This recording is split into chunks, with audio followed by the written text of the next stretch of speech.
घर का लॉकडाउन।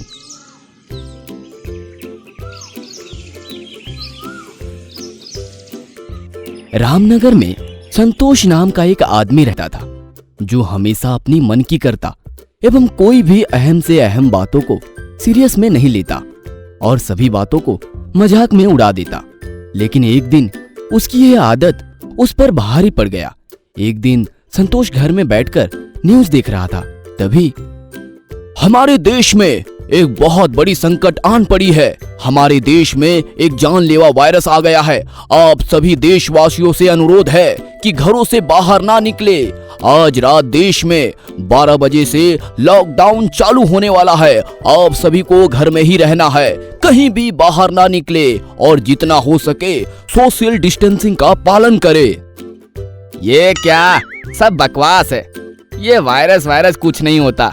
ये सब कुछ टाइम पास कर रहे हैं। अगले दिन संतोष अपनी पत्नी से कहता है, सुनो जी, मैं मार्केट जा रहा हूँ घूमने के लिए, कुछ लाना है।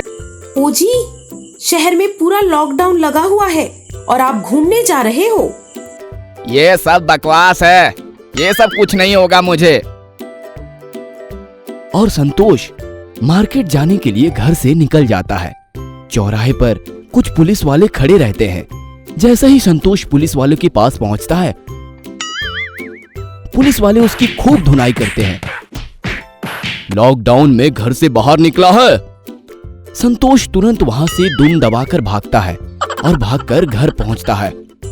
क्या हुआ जी, आप इतना हाफ क्यों रहे हो? पुलिस वालों ने मार मार के मेरा भर्ता बना दिया। मैंने तो पहले ही आपको कहा था कि घर से बाहर मत निकलो, लेकिन आप मेरी बात सुनते कहाँ हो? अब से पूरा घर में ही लॉकडाउन पालन करेंगे, कोई घर से बाहर नहीं निकलेगा। तभी घर में काम करने वाली बाई बोलती है, मालकिन, आज का काम तो पूरा हो गया, अब मैं घर जा रही हूँ। चंपा, बाहर लॉकडाउन है, कोई भी घर से बाहर नहीं जा सकता। बाहर में पुलिस वाले सबको मार रहे हैं। साहब, मैं तो बाई हूँ, मुझे तो सबके घर में जाकर झाड़ू पोछा करना पड़ता है ना। वो सब मैं नहीं जानता, तुमको घर से बाहर नहीं जाना है। लॉकडाउन लगा हुआ है ना, तुमको घर में ही रहना पड़ेगा। लेकिन साहब, मेरी तो अभी अभी नई शादी हुई है, मेरे पति मेरा घर पे इंतजार कर रहे हैं। ठीक है, तुम अपने पति को यहीं बुला लो, लेकिन तुमको घर से बाहर नहीं निकलना है। चंपा अपने पति को घर में बुला लेती है। कुछ देर बाद घर में दूध वाला दूध देने आता है। साहब जी, दूध ले लीजिए। अरे तुम लॉकडाउन में घर से बाहर हो, दूध देने के लिए मुझे बाहर तो जाना पड़ेगा ना।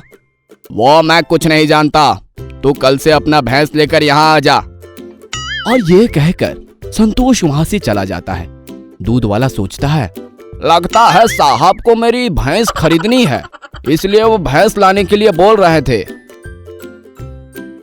दूध वाला अपनी भैंस लेकर आ जाता है। साहब, आपने भैंस बोला था ना, मैं लेकर आ गया। ठीक है, इसे बाहर बांधो और तुम घर के अंदर जाओ। और सभी के सभी लोग इसी घर में रहने लग जाते हैं। अब से सब के सब लोग लॉकडाउन का कड़ाई से पालन करेंगे और कोई भी घर से बाहर नहीं निकलेगा। और हाँ, सोशल डिस्टेंसिंग का भी पालन करना है। कोई एक दूसरे के नजदीक में नहीं रहेगा, सबको 3 फीट दूर से बात करना है। साहब, लेकिन मेरी अभी नई शादी हुई है, हमको तो एक साथ रहना पड़ेगा। ठीक है, हम तुमको एक नया कमरा देते हैं, लेकिन तुम अलग अलग बिस्तर में सोओगे। हमें सोशल डिस्टेंसिंग का पालन करना है। और तुम दूध वाले, भैंस का दूध निकालते समय अपने हाथ में सैनिटाइजर लगाकर दूध निकालना। अजी, आप इतने लोगों को घर में लेकर आ गए हो, सबका खर्चा कैसे चलाएंगे? अरे बाई की जरूरत तो तुम्हें पड़ती है ना, और बच्चों के लिए तो दूध भी चाहिए। अगर ये लोग बाहर गए और हमारे घर में वायरस आ गया तो कैसे करेंगे बताओ? इसी कारण इन सबको घर में रख लिया हूँ। पर सुनो तो सही। पर वर कुछ नहीं। और इस तरह सभी लोग दूर दूर रहने लगे और दूर से ही बातें करने लगे। दूसरे दिन दूध वाला सैनिटाइजर लगा के दूध निकालने लगता है। भैंस को जलन होती है और उसे जोर से लात मारती है। दूध वाला दूर जाकर गिरता है। क्या हुआ, नीचे क्यों पड़े हो? साहब, आपने बोला था ना सैनिटाइजर लगाकर दूध निकालने के लिए। अरे जैसे ही मैं दूध निकालने के लिए गया, भैंस ने लात मारी, इसी कारण यहाँ गिरा हूँ। कुछ दिन तक सब के सब एक ही कमरे में रहने के कारण लोगों में तनाव बढ़ता जा रहा था और एक दूसरे से झगड़ने लगे। बेचारी चंपा और उसके पति को समय नहीं मिल रहा था। दूध वाले की कमाई नहीं हो पा रही थी। घर में बच्चे और पत्नी को इतने सारे लोगों के कारण ठीक से खाना नहीं मिल पा रहा था। सब संतोष की बेवकूफी की वजह से हो रहा था। एक दिन चंपा और उसके पति बोले, साहब, हम अपने घर जा रहे हैं। साहब, मैं भी अपने घर जा रहा हूँ। हम लोग भी अपने नानी के घर जा रहे हैं। आपके साथ नहीं रहना। आपने तो हमें ऐसे घर में बंद करके रख दिया है कि हम कुछ कर भी नहीं सकते। पूरा कैदी बना दिया है। मैं बोल दिया ना, किसी को घर से बाहर नहीं जाना है, मतलब नहीं जाना है। सभी को बहुत गुस्सा आता है। सभी सोचते हैं कि इसको तो मजा चखाना ही पड़ेगा और सबके सब संतोष को मारने दौड़ते हैं। अरे रुको रुको रुको रुको, मुझे मारने से पहले हाथों में सैनिटाइजर और फेस पे मास्क तो लगा लो। फिर सभी मास्क और सैनिटाइजर लगा के संतोष को फिर मारने दौड़ते हैं। फिर संतोष अपनी जान बचाकर वहां से भागता है और भागते भागते चौराहे पर पहुंचता है, जहां पुलिस वाले वहां खड़े रहते हैं। पुलिस वाले संतोष को देखकर फिर से पिटाई करते हैं। बोले थे ना घर से बाहर नहीं निकलना है, क्यों घर से बाहर निकला?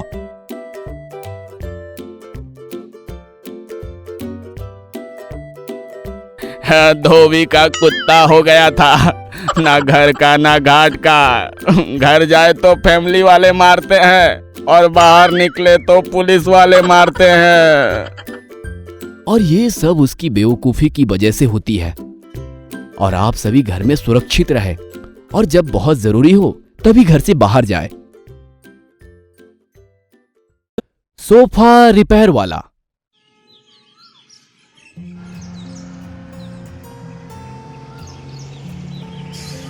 माधवपुर गांव में शेरू नाम का एक सोफा रिपेयर करने वाला गली गली जाकर आवाज लगाता था, सोफा रिपेयर करवा लो, सोफा रिपेयर करवा लो। असलियत में शेरू चोर था।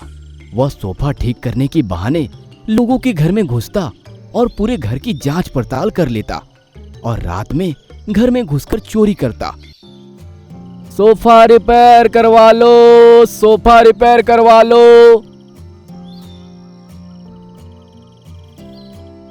अरे सुनो, सोफा रिपेयर वाले, रिपेयर के कितने पैसे लेते हो? मैडम, मात्र 50 में ठीक कर देता हूँ। रिपेयर करने के 1 महीने तक कोई शिकायत आए तो पैसा वापस। ठीक है, आ जाओ, सोफा ठीक कर दो। शेरू फिर घर में घुसता है और सोफे को इधर उधर से देखने लगता है।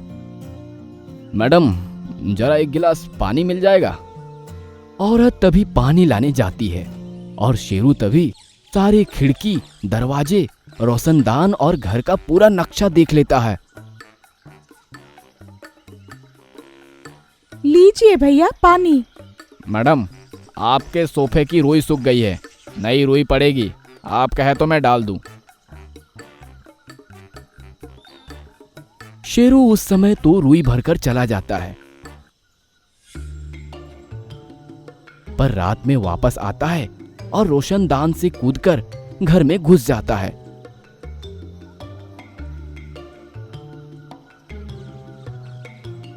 वह पूरी तिजोरी उठाकर भाग जाता है। अगले दिन औरत उठती है तो रोड पर आकर चिल्लाने लगती है, अरे मैं लुट गई, बर्बाद हो गई। इतने में एक बूढ़ा आदमी वहां पर आता है। बेटी, क्या पति छोड़कर चला गया? अरे अंकल जी, ऐसा कुछ होता तो औरतें खुशी मनाती है।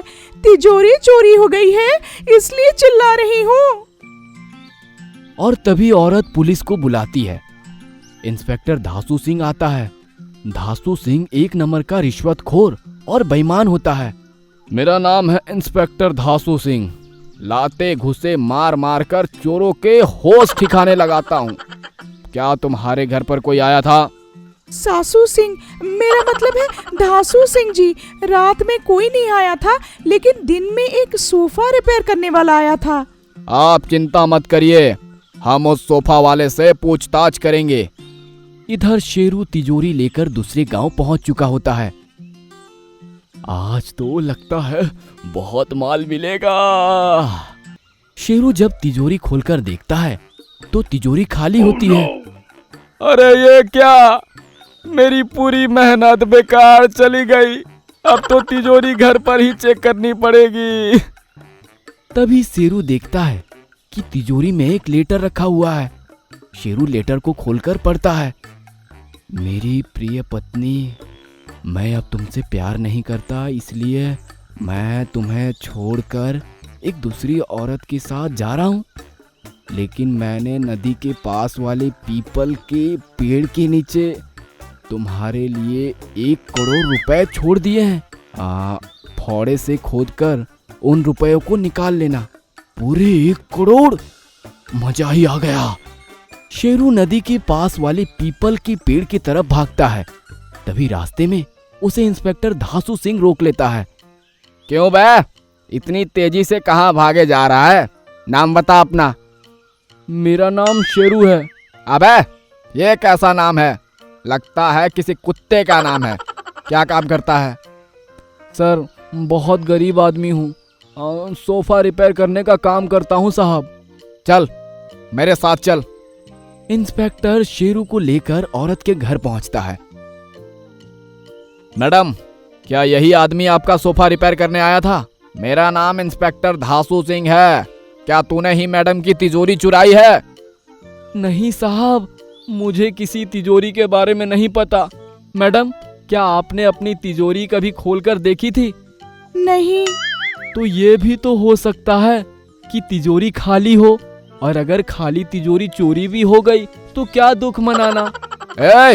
ज्यादा दिमाग ना लगाओ हमारे सामने। हमारा नाम इंस्पेक्टर धासु सिंह है। सासू सिंह जी, मेरा मतलब है धासु सिंह जी, थोड़ा साइड में चलेंगे? अबे, इंस्पेक्टर धासु सिंह को साइड में लाएगा? इतने डंडे मारूंगा ना। सर, मैं आपकी पत्नी के बारे में कुछ जानता हूँ।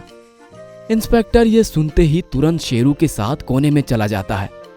तिजोरी मैंने ही चोरी की है, लेकिन तिजोरी खाली थी। उसमें एक लेटर निकला। उसमें लिखा है कि नदी के किनारे पीपल के पेड़ के नीचे 1 करोड़ रुपए गड़े हुए हैं। मुझे छोड़ दीजिए तो आधा आपका और आधा मेरा। इंस्पेक्टर और शेरू औरत के पास जाते हैं। देखिए बहन जी, यह तो बहुत सीधा आदमी है। इसने चोरी नहीं की है। इसे अभी छोड़ना होगा, लेकिन हम अपनी तहकीकात जारी रखेंगे। इंस्पेक्टर और शेरू जाकर पीपल पेड़ के नीचे जमीन खोदने लगते हैं। तभी वह औरत जिसके घर से तिजोरी चोरी हुई थी, वो वहां पहुंच जाती है। मुझे इस एरिया में चोर को पकड़ने की ऑर्डर मिली थी। चलो सोफा रिपेयर वाले, जेल में चक्की पीसना। और तुम इंस्पेक्टर धासु सिंह, मेरी नजर काफी दिनों से तुम्हारे ऊपर भी थी। इस चोर का चोरी में साथ देने के लिए तुम्हें भी जेल का चक्की पीसना पड़ेगा। इसके बाद डिटेक्टिव रेखा त्रिपाठी दोनों को जेल में डाल देती है।